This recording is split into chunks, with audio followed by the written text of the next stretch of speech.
listening to the Straight to Video podcast with Rob Lane.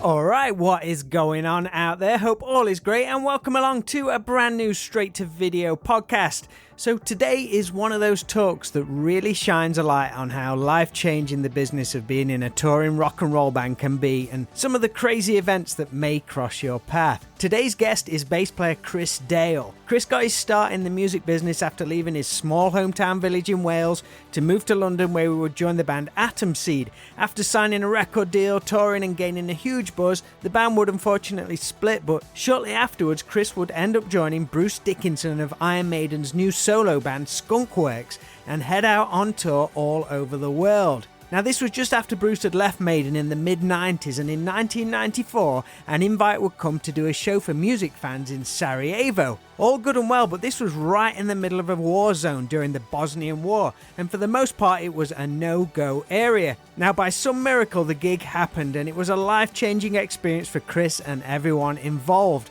To see how grateful the fans were and to do a show under such surreal and frankly dangerous circumstances will live with them forever, and the trip became the subject of the amazing documentary Scream For Me Sarajevo, which you can learn more about over at screamformesarajevo.com, which I highly recommend. Chris has just released a brand new 300 plus page book all about his time in Bruce's band, which was brought to life by a Facebook group reconnecting with friends and fans, which is called Inside The Skunkworks Machine. It's been a labour of love for Chris to get this out there, and it's pretty spectacular, especially for anyone who loves hearing all the behind the scenes stories and the finer details of what makes a band tick.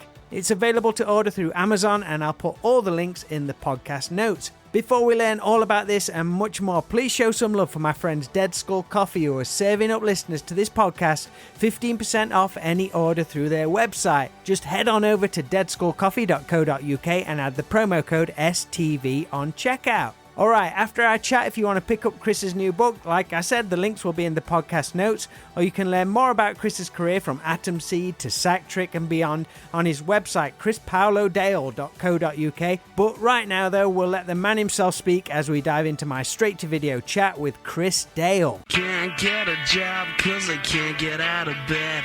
I can't go to college cause I've nothing in my head. I can't play drums and I can't really sing. I've tried to play guitar, but it's got far too many strings. All with bass.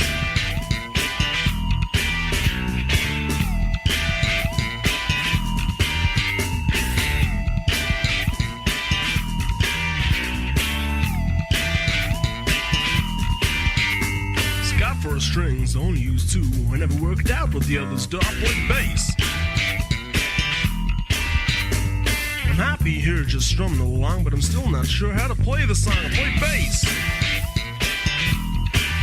Well, I can't play drums and I can't really sing. I've tried to play guitar, but it's got far too many strings. I play bass. I play bass.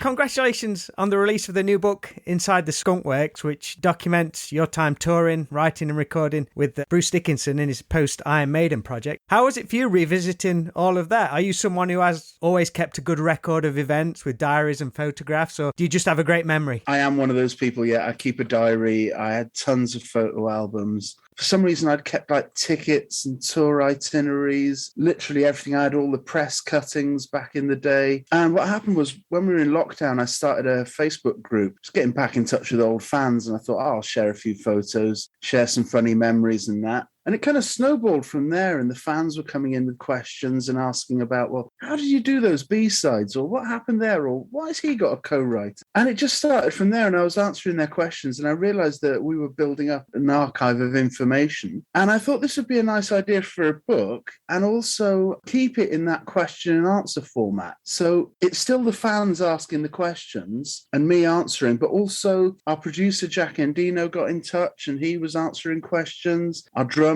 got in touch, Alex Elena, and loads of people from back in the day. Fans were coming in with their memories and reviews of gigs. And I thought it'd be nice just to have it all like that, rather than just my autobiography or me talking all the time. Let's get a fully rounded picture.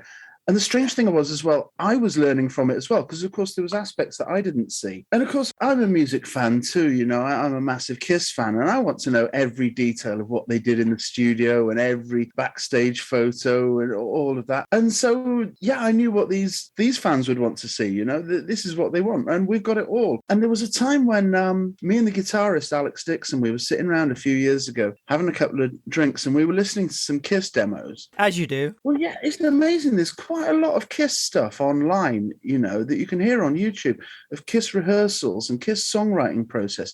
And there's none of that for Maiden anywhere. They've managed to keep all their stuff really quiet. You never hear a Maiden demo. And with Kiss, it was all out there. We were just kind of laughing amongst ourselves like, well, I guess we've got all this for the Skunkworks album. We've got all this for Bruce's career. So why are we keeping it to ourselves? It's not like it's a secret. There obviously were demos made for these songs. They're all performed quite well. You know, we're not going to release anything that makes Bruce look silly. He's a very good singer. He tends to sing in tune most of the time, you know. He knows what he's on with, yeah.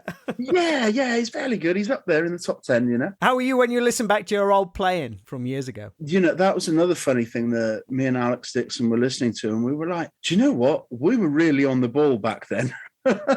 I'm kind of a bit out of practice now. I still play here and there, but we listen back to what we were doing then, and yeah, we were really on the case because we just played all day, every day. And you know what it's like? Adult life gets in the way, and there's the internet, and I've got a kid, and there's other things going on in life. But back then, we were just playing all day, every day. That's what you woke up. That's what you was going to do that day, and yeah, nuts. And there was no other priorities in life, really, at that point. Like you said, so many people say that these days. Life just gets in the way, and but yeah, sometimes I listen back to old stuff. I'm like early band rehearsals, and it's like, am I sure that's me? Because I don't think I could do that.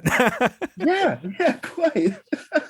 Great to see it all come together. If it's cool with you, I'd like to trace a bit of history and how you got into music and put some pieces together. Because I think you're originally from a small town in Wales. Is it pronounced Lampeter? Lampeter, yeah, that's the English word for it, yeah. How much of a rock town was that back then? I can't imagine there'd be many long-haired guys with leather jackets walking about. For a start, there weren't many people walking about. It's a small town, 2,000 people. But it's a strange thing in that rock and roll was very much part of our lives and community back then. My kid goes to school now, and it's not like there's not many rock fans in his school, but there's not many music fans. Kids these days don't seem to play guitar for a hobby. Maybe it's because of the way the world works. You know, gaming's very attractive, and you've got the whole of the internet to watch. And back then, in my little village, we didn't have anything to do apart from play guitar or read books or something, you know.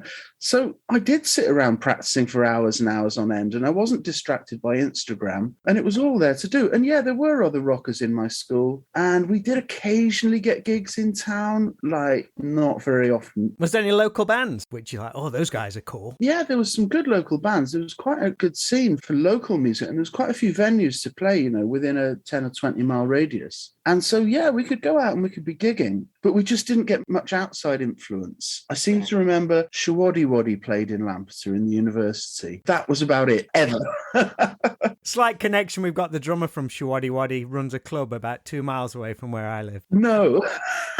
And after over 170 podcast episodes, which I've done, it's still my most downloaded episode. They were great, I have to say it. Ask him if he remembers playing in Lampeter.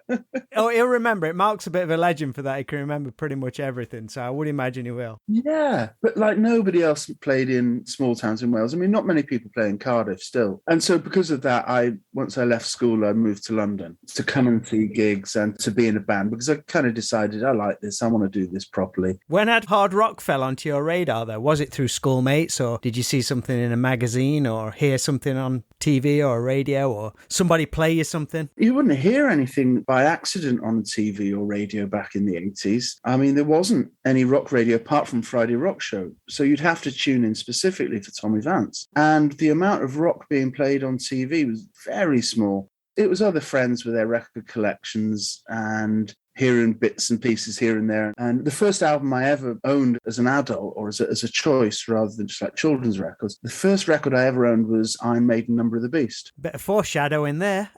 Yeah. And of course, that would have been really freaky if someone had said to me, yeah, see that singer, you'll be in a band with him. You're going to be playing songs off that record. Was you familiar with the band? Or was it just, this artwork looks terrifying, I want to hear what's on there? No, I'd heard Run to the Hills, and a couple of people had played bits of the record, and it sounded scary and exciting. And and I was getting into AC/DC and Kiss and Motorhead about that time. But yeah, Iron Maiden, Number of the Beast was the first one I owned. So obviously, when you only own one record, you play it a lot. It's like flip it over, play it again, flip it over. Did you have a record shop in Lampeter where you got it from, or did you have to do a bus trip somewhere? I got it in London, actually. I think my uncle bought it for me. We did have a record shop. We were really lucky. Lampeter's the smallest town in the UK to have a university. So although there's only 2,000 people in the town itself, there's 600 students or so in the university. And of course, what they'd do is they'd come to university, spend all their student grant in the first month in the student bar, and then not be able to feed themselves. So they'd sell their record collections. So we had a really good secondhand record shop in town. Hags. Yeah, it was owned by a chap called Hag. And that's where I bought like a lot of Kiss. And I remember getting Queensryche, The Warning, like within a couple of months of it being out. Some poor student has to give his collection away. It was actually quite a lucky little small town, considering how small it was, that we had a great record shop. We had a couple of venues that we could play. And yeah, that's how I got started. You mentioned them earlier, but I know Kiss made a huge impact on you. Was it the Lick It Up tour, the first one you saw? That's the first one I saw. Yeah, I came down to London for that. I was 16, I think, at the time. And that had a massive impact on me and made me think, yeah, this is what I want to be doing. Up until then, I'd been going through the motions in school, and thinking, yeah, I'm going to get some exams and go to university and do stuff. I didn't really know what I was going to do. And then it was, seeing Kiss on the Lick It Up tour and a few other incidents like that and just thinking, yeah, you know what? I'm going to give it a go. Yeah, this is real life. Somebody made it happen somehow. Yeah. It's worth a shot. Yeah. Yeah. Very inspirational. How was it seeing them, though? Because I guess that would be the first tour without makeup. Yeah, I think it was actually the 5th show without makeup. And of course, when I got the tickets for it, I thought it was still going to be in makeup. And then the album came out, and I must admit, I was kind of horrified. I saw it in, they didn't have it in Lampeter. I had to go to Carmarthen, the next biggest town. I went down there and saw the album cover, and I was like, oh my God, what have they done? Oh, shit.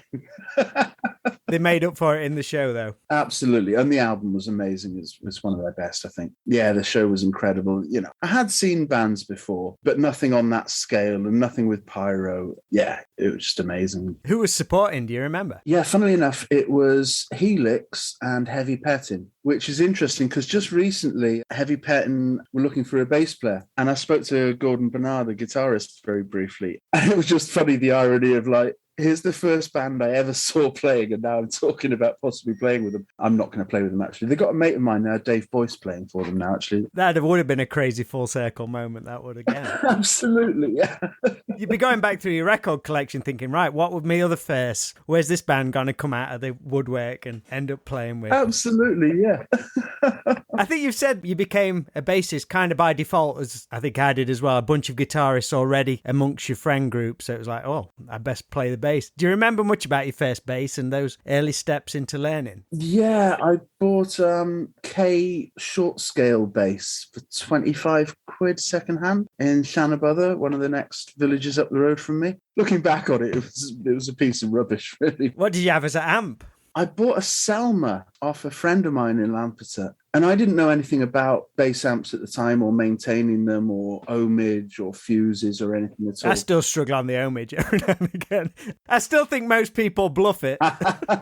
Yeah, that's something you want to make sure you get right. But this one, it did have a few problems, cut out sometimes. And then I found it had a spider living inside it. I wasn't sure if that was part of the problems, or maybe if it was adding to the metal sound. And then it caught fire one day in rehearsal. I think that was an ohmage problem. I don't know if the spider got out okay or not, so it might be a tragic story, that one. Wasn't your first band a punk band? Was you jumping on the first available gig position you could find? Yeah. It was one of my mates in class was forming a band, and it was going to be Welsh language punk. And yeah, great. We went and played. And again, it was just amazing that, within a few months of picking up a bass, because it's only got 4 strings, it's not that hard, I could give it a go and play a gig, obviously quite badly. But the fact that it was possible, that was very encouraging for me. They always say, like, it's one of the easiest instruments to start with, but one of the hardest ones to master. Well, that's it, yeah, because you can go on studying forever and ever and ever, and I'm sure we're both still learning new things and trying things out. And then, I think you had a band called Mac 4 in the mid-'80s. When did things begin to get serious for you and you realised, right, I want to take this to the next level? Mac 4 was another school band in Lampeter, and that was all good fun. Now, I kind of realised, the other three guys in the band were going to go off to university, and I thought, no, I'm not. I don't want to do it. I'd had enough of writing essays at that point, and I thought, no, I'm going to move to London and be in a band and take it from there and just see what I could do. And I think at the time, it was quite inspirational for me reading interviews with rock stars saying how they'd grown up and started and how they'd started their first bands and recording demos and handing out flyers and going for auditions. And for me, I took that as kind of a lesson of like how to do it, what you're supposed to be doing. Most of them were saying you've got to take it pretty seriously and dedicate yourself. So I took all that quite seriously. And I moved to London, got a shared house with some friends, and I was playing every day. I kept a little diary. I made a point of writing down something for every single day. So I had to be doing something for my musical career every day, whether it was jamming with a band or auditioning for a band or practicing a lot or getting some new equipment. There was always something going on because I knew it would be quite easy just to sit back and let a few years go by, and before you know it, you're in your mid-30s and been jamming with the same five guys and it's just not made it. How old was you when you arrived in London? I was 18 when I moved to London. Yeah, I was pretty driven. What was the big thing? Who was the big band? Was there a particular movement going off around that time? It was a really exciting time, actually. I remember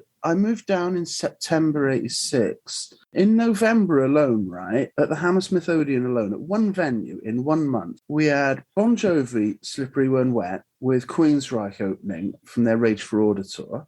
And FM opened as well on some other shows. So I went to both. We had Iron Maiden with Paul Sampson's Empire opening. We had Wasp with Warlock opening. And this was all in 1 month. And of course, I'd come from this little village in Wales where we saw Waddy Waddy once. And by comparison, you got this. And plus there was gigs at the Marquee and various clubs around London. It's a really happening time. So it wasn't like for me there was one band. It was just like suddenly I was exposed to loads of bands and I'd never had this opportunity before. And of course, it was a very friendly scene as well. So I got to know loads of other people who go to all these gigs. Yeah, it was a great time for music. I'm not sure, again, the kids these days, they don't have that. There isn't this thriving rock scene. There aren't that many shows. They've got access to millions of gigs online and millions of songs, but it perhaps doesn't have that same impact that it does for someone like yourself and me who just saw a couple of gigs and just your mind's just blown. Absolutely, yeah.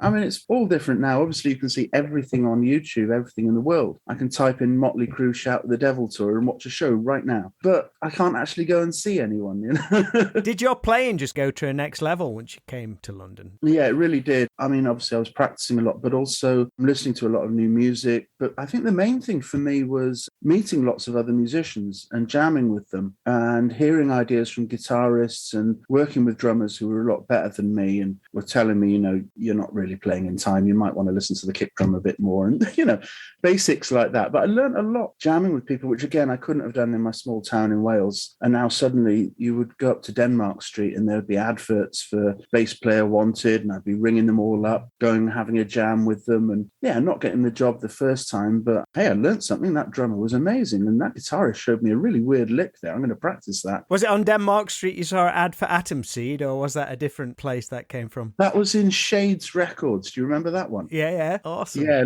little downstairs, awesome heavy metal record shop. Was Kelv working down there at that time? He would have been, yes. Yeah, I went through a bit of a glam phase, so I used to go and see Tiger Tails and those kind of bands. And yeah, Kelv Hellraiser was there, of course. Actually, I think I had an advert out in Shades. That was it. I put an advert up there saying bass player into Dokken and Van Halen and stuff. And I got a call off them saying, it wasn't off them, it was off the guy who was dealing with their press at the time, their manager, Sean Worrell. He called me up, and of course, they just needed a bass player, and he didn't really care. So he just went, yeah, they sound like Dokken and Van Halen, come along and do it. And of course, they didn't sound anything like that, but...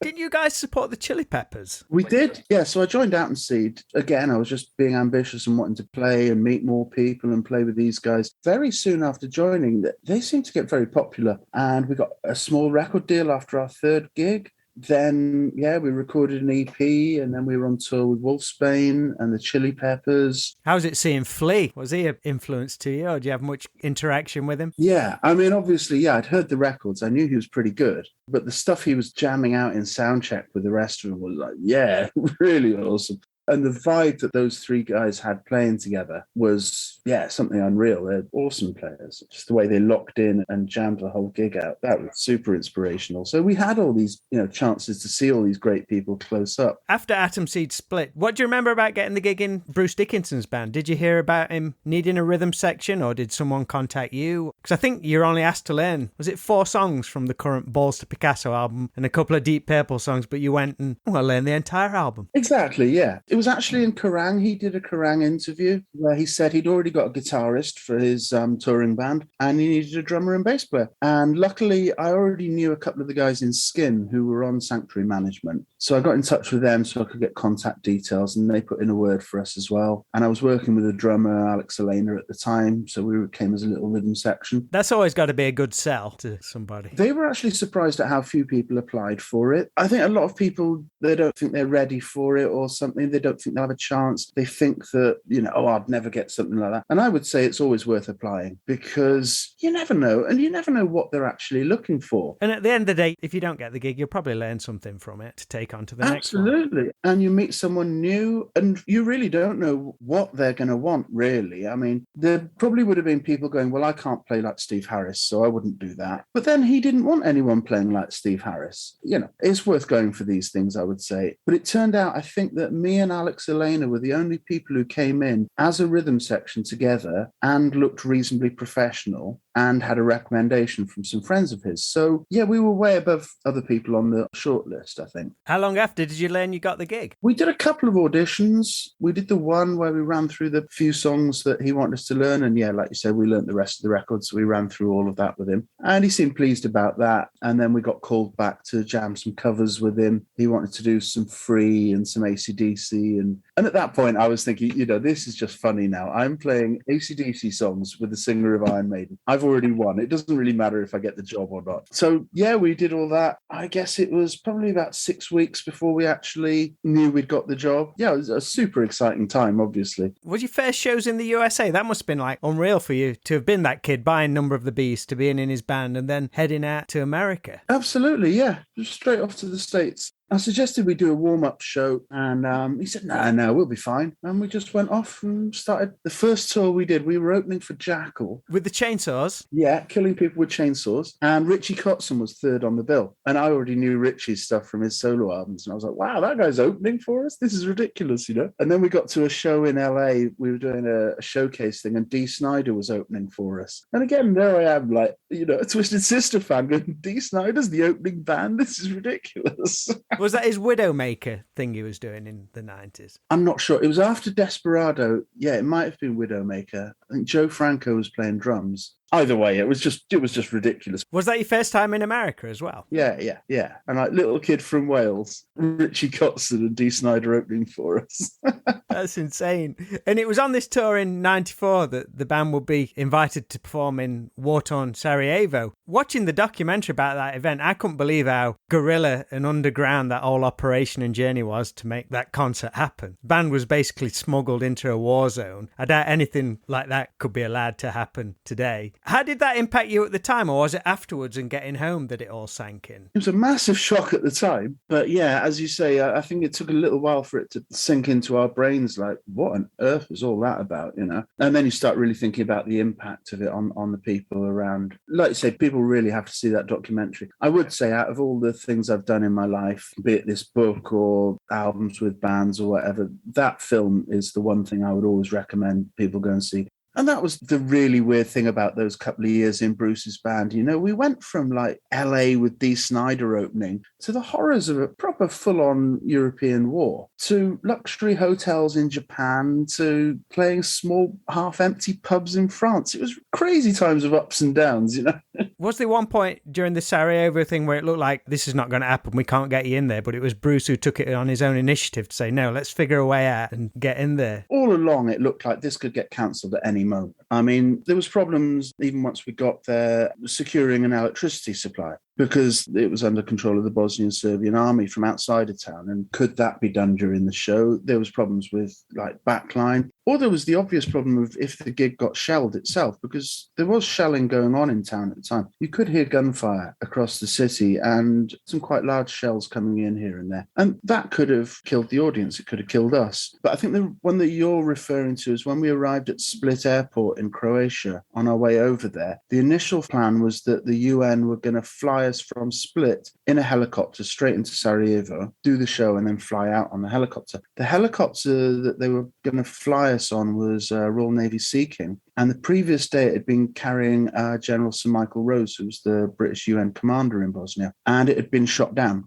So it was undergoing repairs. He survived and nobody was injured on it. But yeah, it had taken a few rounds. And that obviously showed us how dangerous flying a helicopter was going to be. And so the UN said, no, we really can't take you in there. And then I think the way it happened was there were some journalists and Bruce was talking to them and they said, you know, that there are obvious ways into the city because, of course, journalists went in and out and so did charity organisations. It was possible to get in and out through various means. And these journalists suggested, you want to try a lot called the Serious Road Trip. They're a completely insane charity that go to really dangerous places. And so we got their number and we called them up. And they said, yeah, sure, we'll take you in, yeah.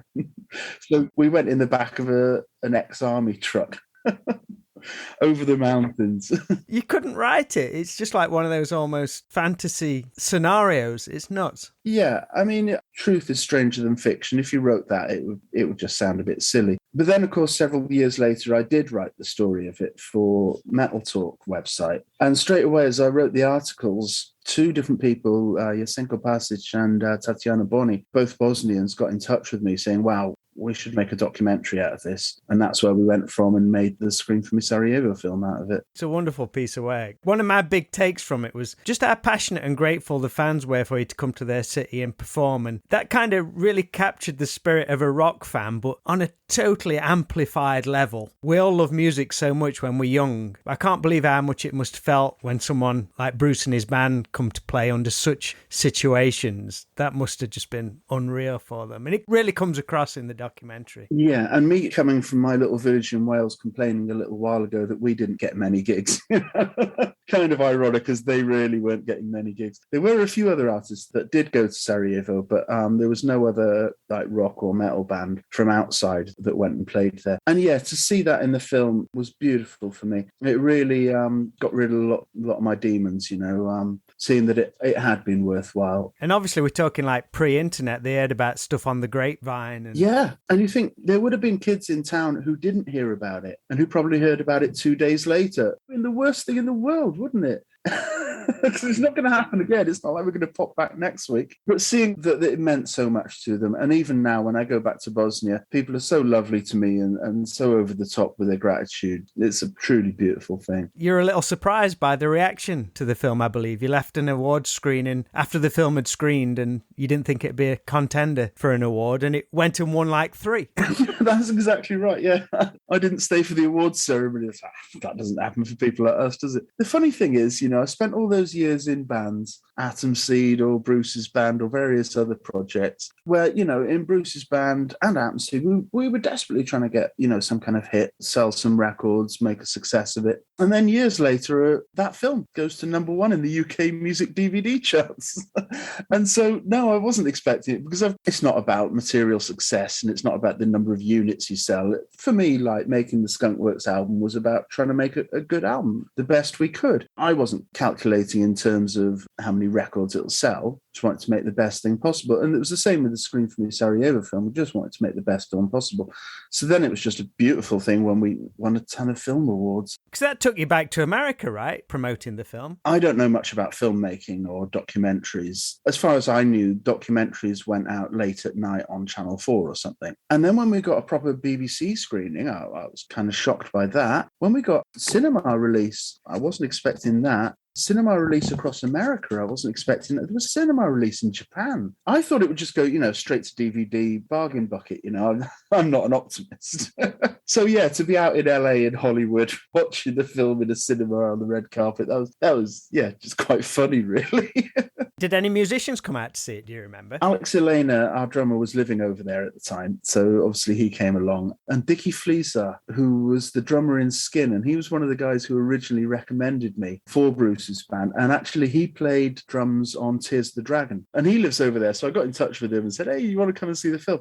I completely forgot that Tears of the Dragon, of course, is in the film. So me and him were sat in the cinema watching it together, and then he's playing drums, and he was like, "Oh God, I didn't know I was going to be in this." Following your time working on Skunkworks, you went on to form Sacktrick. You would tour as a bass tech for Mr. Big, working with one of your main influences, Billy Sheehan, and seeing his genius up close. And you've also performed with Eric Martin. But you also recorded the bass with Sacktrick bandmate Robin Guy for the debut Anti-Product album, Consume and Die, which I actually learned a bunch of parts from when I auditioned for him in the early 2000s. Obviously, I didn't get the gig, but yeah, that was an eye-opener for me. How was it for you working with Alex Kane and hearing those songs, which such original heavy metal pop songs? Yeah, I'm glad you asked that. I really love that album. Like you say, I've done a whole bunch of projects over the years, but that was an awesome album. And the way Alex approached it all, he's a force of nature. Yeah. Oh, yeah. His dedication knew no bounds. I remember he called me up, I think it was about 10 o'clock one evening, and just floated the idea, I've got these songs I want to record them. Would you play on them? And I said, yeah, sure. I don't know, when do you want to meet up? I'm kind of free sometime next week. The way you do things. And Alex was like, no, I'll come over now. Well, 10 o'clock at night, I'm in West London, you're in East London, you're from Chicago, you don't know the way around the city. He's like, no worries, I'll be there. And like 2 hours later at midnight, hello, oh, it's Alex at my door, come in. And we were jamming till like 2 or 3 in the morning. And it wasn't just he showed me 10 songs on the record, he showed me 15 songs, 16 songs. I was like, hey, slow down. We're making one record at a time, right? He just had tons of them. And then once we'd gone through a load of them, and they were like, yeah, some really good songs there, some great ideas. He was like, right, I'm off then. And he just disappeared off into the night. And I was like, I don't know how you're going to get back to East London at 4 in the morning. And another really good thing about the way he wanted to do that record was, I've done a bunch of records where, you just go into the studio, the drums are already done, there's a rough guide guitar part, you play your bass bit, you leave, and they cut it up on computer and remix it however they want. And you don't really feel very involved in the record. But what Alex wanted to do was he wanted me, him and Robin to rehearse as if we were going to do a gig, which meant that he wanted me and Robin to do backing vocals in the rehearsals, even though we weren't going to sing on the record, just because he wanted us fully into it and fully sweating and rocking. I gotta say, he was probably pulling all the moves as well and everything. Oh, absolutely. Yeah. Yeah, that's brilliant. So you went and auditioned for him, did you? Yeah, after Toshi left. I think he put an ad in NME and somebody messaged me. So I've seen this ad in NME. It didn't say who the band was or anything. It was like an answer machine message. And as soon as I heard the voice on the other end, I knew what band it was for. I was like, holy shit. I was like a fan of the band already. So I went down and rehearsed. What songs did we do? We did Psychedelic Girlfriend, Bungee Jumping People Die, and Best Day of Your Life. Oh, yeah. That was such a eye-opening experience for me because, like you say, it was like just playing a gig. I'd never played a gig at that level before. And this was a rehearsal. Yeah. Oh, that's neat. Treats rehearsals like gigs. I was talking to Toshi yesterday, actually. Another legend. Me and him do some work together on other things, but I watched some of his Wild Hearts shows, and considering he'd gone in there like really rough and tried learning a Wild Hearts set in a day or two, he did amazing. Toshi's on like rockstar mode 24 hours a day. My old band supported Ginger on one of his tours and Toshi was playing bass, and we arrived for the first show. It was a red hot summer day and we went for something to eat and was like, oh, there's Toshi walking across the street, full on leather jacket, zipped up, sun beating down, just full on rock star all the time. Absolutely, yeah. You've caught me in my off rock star mode. I'm the same. Toshi doesn't have that mode. Just kind of bring things full circle. The response to the book seems to be like so positive. How is it for you, like putting it all together, putting it out there? Was you a bit nervous as to what the response would be, or was you just excited to get the feedback? Okay, so I'll give it a bit of a plug, right? So here's the book. It's massive, 375 pages, and there's photos all over it of tour passes and backstage and everything, because we kind of thought, we're only going to do this once. There's not going to be a volume 2. I just want to put everything in there. Every stupid story that happened, every record, every B-side, get it all out there, which means, unfortunately, it is a little bit expensive to print 370 pages of full color. But it was, like I said, with the Facebook group, once it started being done, this has just got to be done. And I thought I could have squeezed it down. I could have made it black and white, but a lot of the photos complement the stories so well. There's a certain tinge about 90s photographs that the photos from mid-90s when you see one. Yeah. Do you know what? I'm a bit of a technophobe sometimes, but on this, it was so much better to scan proper printed photos than some of the recent stuff that I was trying to get a hold of. Like we go through in the book, we do the making of the Screen for Me Sarajevo film. And of course, everyone's photos from that were taken on a phone and uploaded to Facebook, which compresses the image. And to get them to any printable quality was really hard for modern photos. But all the ones from the 90s, I can scan them at high DPI and it was all fine. So yeah, it was okay on those ones, but it was obviously just funny seeing them all again and putting it all together. Nervous about it? Not really. I mean, I passed the idea past Bruce. I did think I should at least mention it to him, And once he said, yeah, sounds like a good idea, go for it, We're still friends. We still talk to each other. It's not a slagging off book. It's not like I've got any grudge to bear or anything like that. You read some of those books. Some of them I get halfway through and I'm thinking about the ingratitude of the writer, thinking, what's the matter with you? Sounds to me like you're having the time of your life and just complaining through the whole thing. And it wasn't that with us, We had a great time and the book is celebrating those times, if anything, And like I say, it's a document of a time period. Like there's no need for a part 2. This is just kind of proper bookending that period in time. Yeah, and I have seen a couple of people do those part 2s and all they've got then is some stories that weren't as good as the first book and some photos that weren't as good. So let's not bother with that, shall we?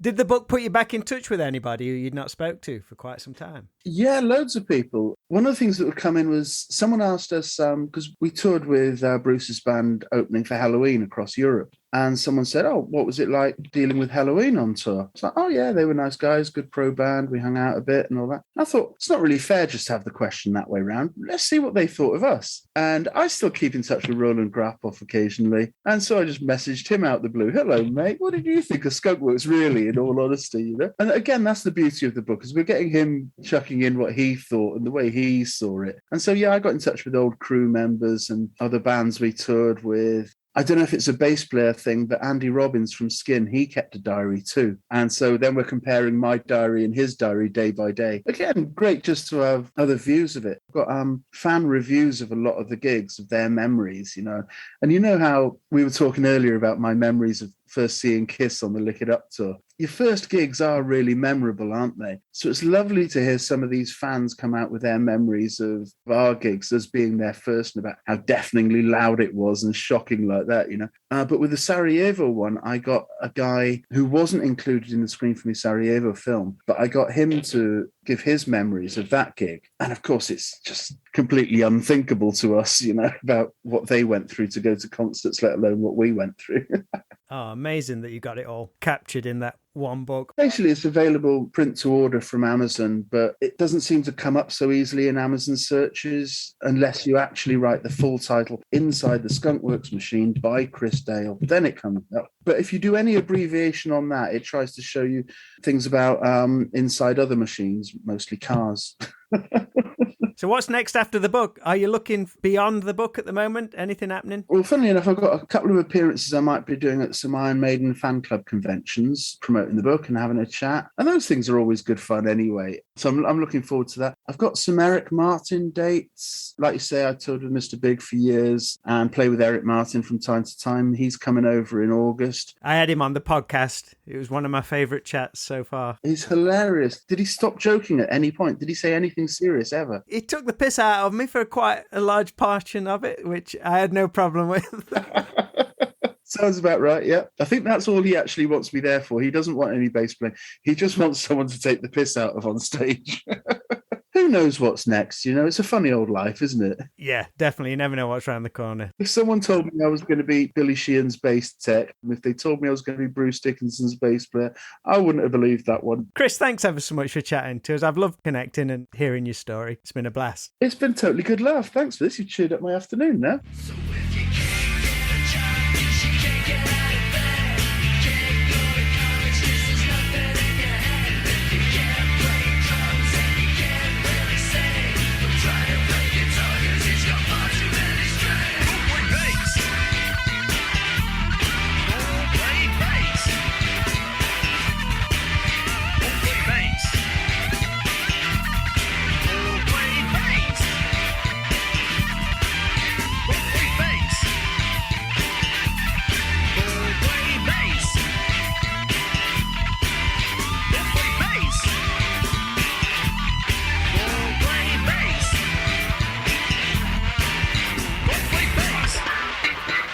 Listen, even the drummer's doing it.